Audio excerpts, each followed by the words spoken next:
¿Qué tal? Les habla Jorge Gestoso.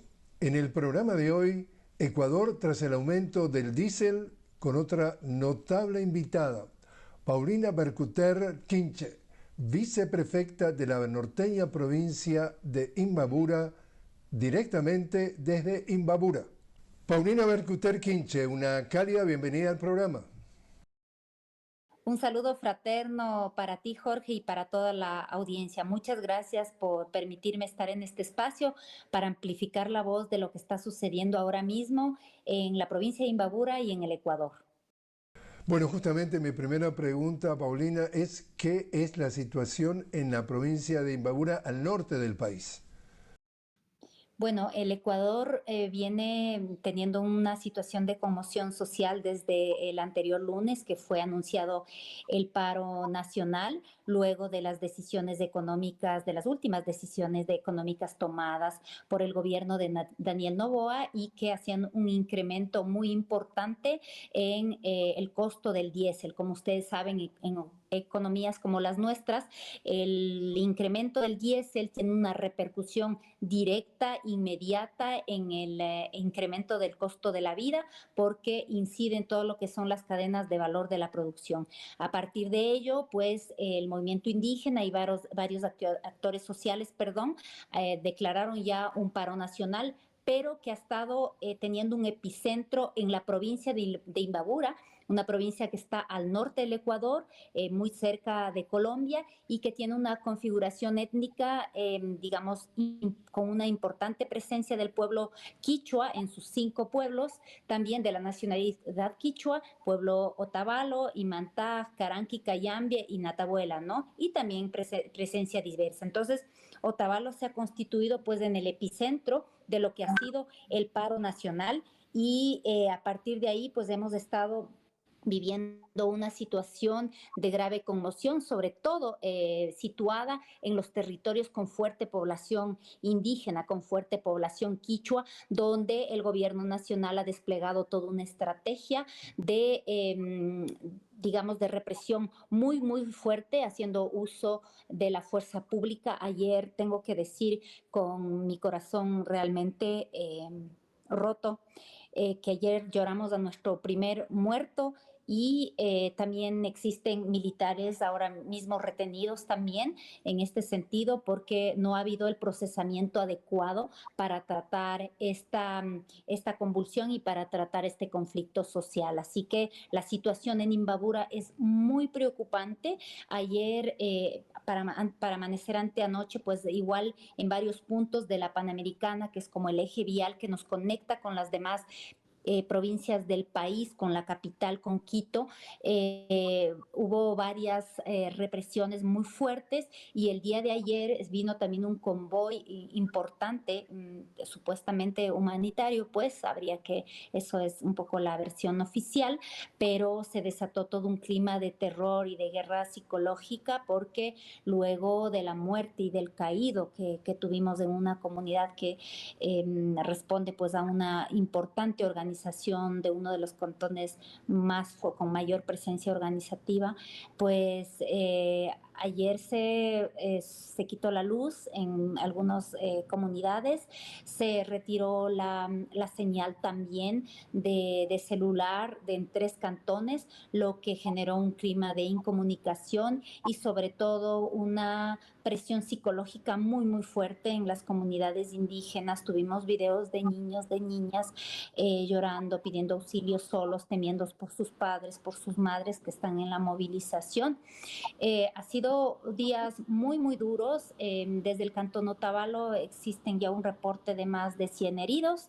Hemos hecho las preguntas pertinentes a la institucionalidad del Estado, como es el Ministerio de Salud, pero no se nos ha dado pues una cifra oficial y esto nos preocupa mucho. Vuelvo a decir, es una situación de conmoción, pero lo que más me indigna y lo que más me preocupa es que efectivamente no ha habido un debido procesamiento del conflicto, ¿no? Porque creo que en democracia y en un país como el nuestro, donde el derecho a la protesta y a la resistencia está garantizado por la Constitución, pues efectivamente lo que ha hecho el gobierno nacional es desconocer la legitimidad de estas protestas y más bien utilizar solamente la represión y la fuerza militar sin ningún diálogo previo, sin absolutamente nada, imponiéndose por la fuerza.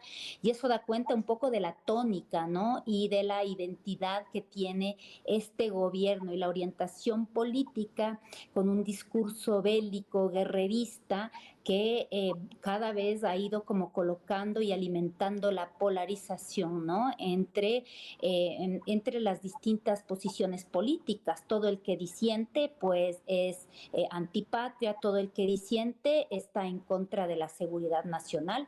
Evidentemente un tema de gran importancia nacional, visto que vamos a cerrar este año como uno de los países más violentos del mundo, ¿no? Porque ha habido una escalada de asesinatos y de violencia que no ha podido ser procesada tampoco por este gobierno que ya va en su segundo periodo, ¿no? Entonces, el deterioro igual de las condiciones de vida y sobre todo una de las cosas que escuchamos a las dirigencias, ¿no? Porque hay que hacer una diferencia muy grande, ¿no? Nosotros, autoridades electas, estamos en la institucionalidad pública, pero existe toda una cadena de mando y existe toda una estructura también jerárquica organizativa que va en distintos niveles, ¿no? Y que desde ahí se está haciendo pues toda lo que es la movilización. Decía algo muy importante. Esto se da en respuesta a varios temas como los de seguridad, como deterioro de las condiciones de vida, etcétera, pero fundamentalmente porque el gobierno nacional a través del presidente no ha sostenido su palabra. En campaña fue público su ofrecimiento al Ecuador, a los ciudadanos y ciudadanas, de que no tocaría el precio de los combustibles en varios espacios, ¿no? Entonces, eso es visto como una afrenta, porque efectivamente en política una tiene que sostener la palabra como uno de los principales criterios de respeto y de coherencia hacia los mandantes. Paulina, ¿y cuánto los medios más de mayor audiencia, estamos hablando de Teleamazona, estamos hablando de Coavisa, estamos hablando de los diarios, cuánto reportan de este malestar y cuánto reportan de la represión? Es decir, ¿el ecuatoriano de cualquier parte del país está informado de este panorama que tú nos planteas? Mira, existe un cerco mediático y por eso agradecemos que podamos tener estos espacios para amplificar la realidad de la situación en la provincia de Imbabura. Efectivamente, los grandes medios de comunicación no hacen eco y si lo hacen, siempre es buscando como repetir un relato y un repertorio que está ya instalado desde el gobierno nacional en esta lógica a la que yo me refería hace un momento, ¿no? Los buenos contra los malos, los que quieren la seguridad contra los que quieren el orden, y ahora se ha instalado un nuevo término que a nosotros como quichuas nos irrespeta, que es de decirnos terroristas, ¿no? Nosotros venimos de un gran pueblo milenario que ha recuperado su lugar en la historia a través del trabajo, la autonomía, el orgullo étnico, ¿no? Y eso, Imbabura es parte de ese trabajo, tiene esa riqueza que ha sido proyectada no solamente a nivel nacional, sino a nivel internacional. Entonces, se están instalando estos discursos estigmatizantes que los manifestantes serían terroristas, vagos, no dejan trabajar, instalándose en la conversación digital un enfrentamiento entre el campo y la ciudad, un enfrentamiento entre quichuas y no quichuas, es decir, entre indígenas y no indígenas, y una vez sale a flote lo que está vigente en el Ecuador y en Latinoamérica. El tema del racismo es un asunto que no se habla, que no se procesa, que no se hace nada para superarlo, y cada vez que tenemos un paro, pues vuelve a salir y vuelve a mostrar esa cara tan tan dolorosa para nosotras como imbabureñas, como ecuatorianas, como latinoamericanas, pero es una herida que está ahí. Entonces, efectivamente, es a través de los medios comunitarios que se está diciendo lo que está pasando. Ayer que perdimos a un hermano, a un imbabureño aquí, no se ha replicado, no tenemos ninguna, digamos, ni desde las autoridades nacionales, no ningún sentido pésame y tal. Vuelvo a decir, también ha habido enfrentamientos, también ha habido como afectaciones a algunos bienes públicos, también hay 12 militares retenidos, pero este clima no va a cesar si es que el gobierno nacional no depone actitudes, no deja de desconocer y de irrespetar a los actores y las actores, a los sujetos colectivos que son los que están al frente y dirigiendo esta demanda, ¿no? Nosotros como autoridades locales electas, yo igual como quichua, no es que nosotros decimos, sí, sentémonos, paren las movilizaciones y se acaba, porque a veces me dicen eso a mí, ¿no? En mis redes sociales me dicen, viceprefecta, pero usted es quichua, diga a su gente que deje de protestar y ahí se sientan a conversar. Eso no funciona así, eso es una visión bastante colonial, esencialista, bastante simplista también, que desconoce nuestras formas de gobernanza, nuestras formas de hacer política también en todo el territorio. Y efectivamente, aquí una cadena de mando, hay la dirigencia de las organizaciones y de los pueblos que están al mando, y lo que el gran sentimiento de indignación es el irrespeto, es la falta de diálogo, es la falta de mantener la palabra del gobierno nacional respecto a esto. Entonces, vuelvo a decir, nosotros como autoridades locales estamos buscando hacer el puente, estamos buscando hacer el diálogo con las autoridades del gobierno nacional. El día de ayer instalamos el COE, que es digamos, el órgano en situaciones de conmoción social. Instalamos este COE provincial, pero no tuvimos la presencia de la representante del Ejecutivo del presidente en el territorio, en la provincia, que es la gobernadora de Imbabura. No estuvo presente, muy pocas personas del Ejecutivo desconcentrado estuvieron presentes. Así que, y lo que más, digamos, a mí, y eso es una crítica que me hago yo mismo, digamos, como funcionaria, y que una demanda al modelo estatal que tenemos, que desconoce el carácter plurinacional de nuestro Estado, es que en estos organismos donde se trata la seguridad de la provincia no están presentes los representantes de los pueblos y nacionalidades que, de acuerdo a nuestra Constitución, tienen legítima jurisdicción, tienen legítima gobernanza en los territorios. Entonces, esta es un poco la situación, y pasa una vez más por un Estado que no entiende que finalmente cómo es el carácter, cómo se concreta el carácter plurinacional ya en la forma de la gobernanza y en las maneras de hacer la política en el territorio, y por eso es que no tenemos posibilidades, digamos, para generar estos mecanismos y estas condiciones mínimas de diálogo. Pero yo digamos, como demócrata y como una persona y una política que cree en los valores democráticos, yo siento que si es que se abren, si es que se ponen esta actitud guerrerista y belicista y de arrogancia por parte del gobierno nacional, yo creo que el pueblo está, las organizaciones están listas a conversar, porque ¿quién quiere tener violencia? ¿Quién quiere tener muertos? ¿Quién quiere tener enfrentamientos entre hermanos? ¿Quién quiere que la ciudad de alguna manera, no Otavalo, porque Otavalo tiene una configuración distinta, tiene también población quichua en la parte urbana, pero ¿quién quiere que la capital como Ibarra esté, digamos, ya casi sin, como decía el alcalde de ayer, sitiada, sin alimentación, sin combustible? Nadie quiere eso. No es un asunto entre los buenos y los malos, es un asunto de gobernanza, es un asunto de respetar los canales democráticos y de procesar el conflicto, creo yo. Paulina, te invito a hacer una pequeña pausa. Estamos hablando con Paulina Bercuter Quinche, directamente de la provincia norteña de Ecuador, Imbabura. Estamos hablando sobre el impacto que está teniendo estas medidas económicas, incluyendo el aumento del precio del diésel. Ya regresamos.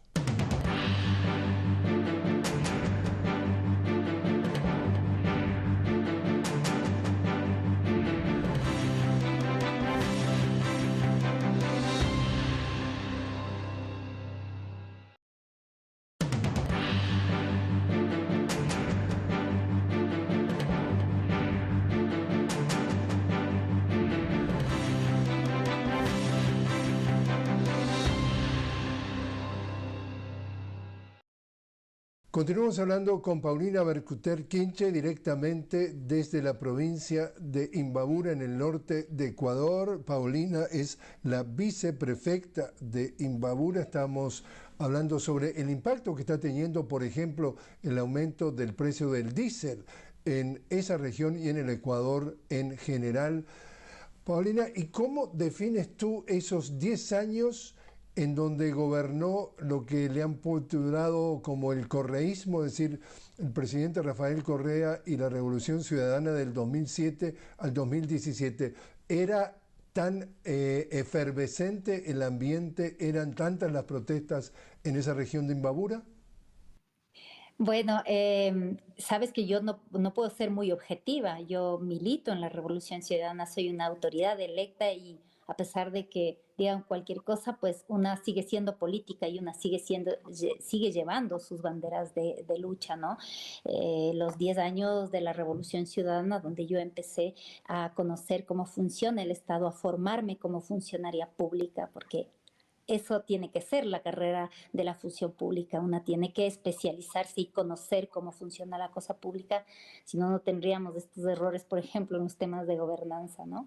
Efectivamente, tuvimos una época de bastante estabilidad, de crecimiento económico, de mejora de índices, de un sinnúmero de elementos que no los digo yo, sino que han estado probados, que han estado reconocidos a nivel internacional inclusive. Ha sido como una época de bastante estabilidad y sobre todo de fortalecer la institucionalidad pública y de tener un Estado presente, un Estado soberano, un Estado que busque hacer lo que tiene que hacer, su deber ser, que es superar las brechas en torno a la justicia social para alcanzar la justicia para las personas más desfavorecidas y poder generar políticas públicas soberanas, autónomas, que realmente faciliten el acceso a los derechos de la mayoría. Dicho esto, evidentemente también existieron muchas dificultades y desaciertos. Yo misma como quichua he sido bastante crítica respecto, por ejemplo,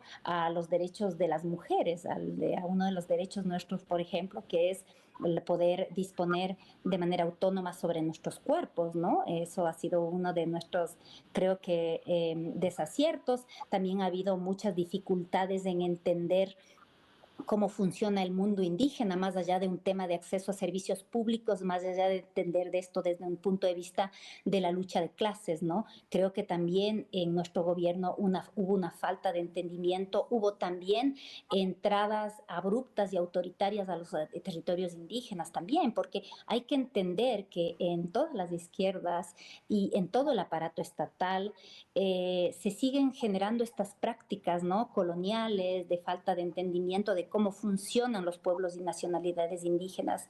Se sigue malentendiendo o desconociendo, ignorando que el carácter plurinacional que constitucionalmente está garantizado en el Ecuador aún no logra como concretarse e implementarse en este Estado que sigue teniendo un rostro monocultural, monolingüe, y que expresa finalmente que sigue la institucionalidad expresando esta configuración histórica de la institucionalidad del Estado que tiene que ver con una religión, con una lengua, con una cultura, digamos, y con una caracterización también bastante patriarcal, y así es que me pongo en la línea de los derechos de las mujeres, ¿no? Entonces, yo puedo hacer como ese balance también. Creo que es importante siempre mirar hacia adelante y que los procesos históricos y que todos los procesos políticos de gobernanza, también esa es nuestra responsabilidad como dirigentes también,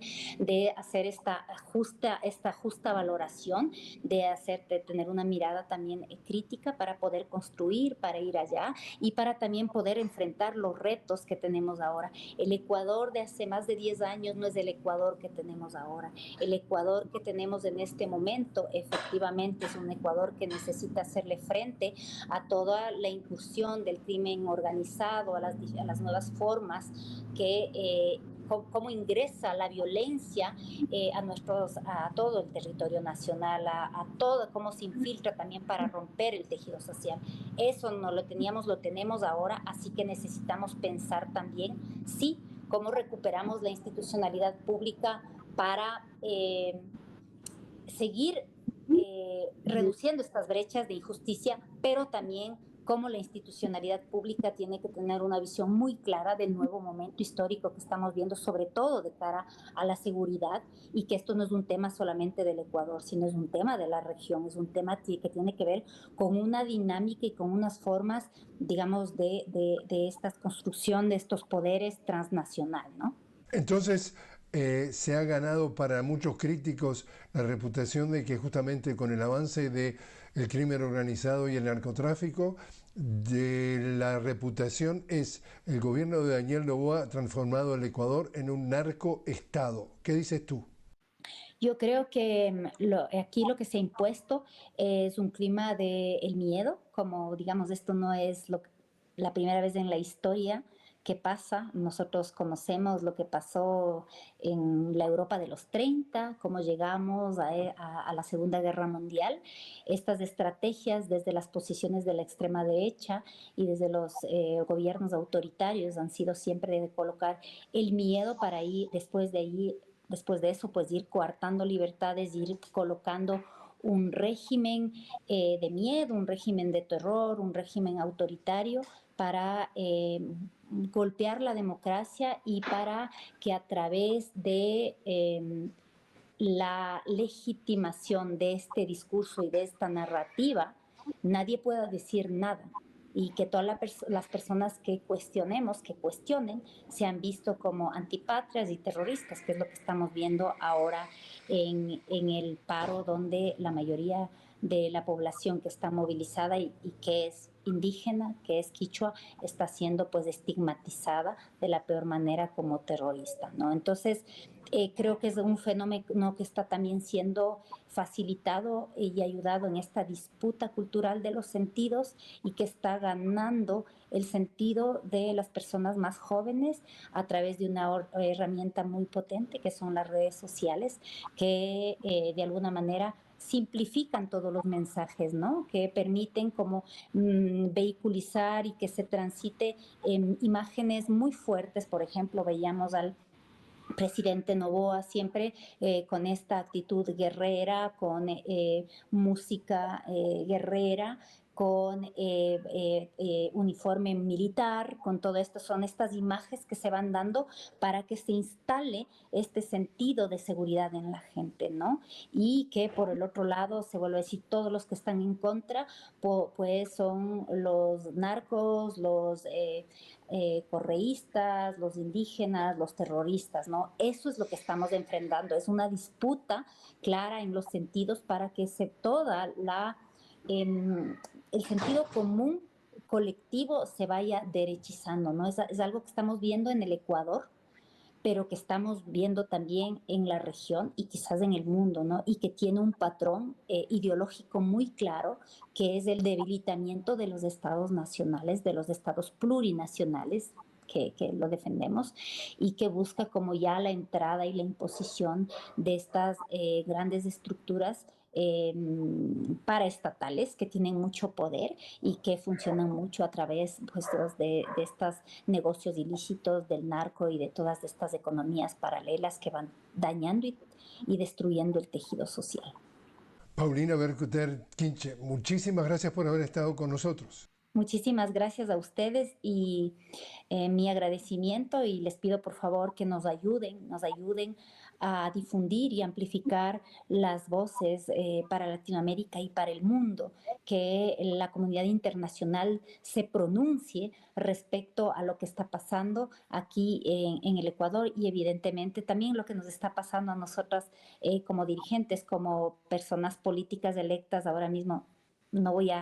Ya no tenemos tiempo, pero estoy siendo igual mis cuentas bloqueadas, retenidas, y con más de 50 líderes, lideresas, defensores de derechos humanos, de la naturaleza y políticos, estamos siendo procesados por la Fiscalía bajo el delito de una presunto enriquecimiento ilícito en el marco de todas estas protestas. Entonces, pedir su solidaridad y que nos ayuden a difundir con fuerza nuestra voz. Muchas gracias y un saludo altivo siempre desde Imbabura y el Ecuador. Gracias.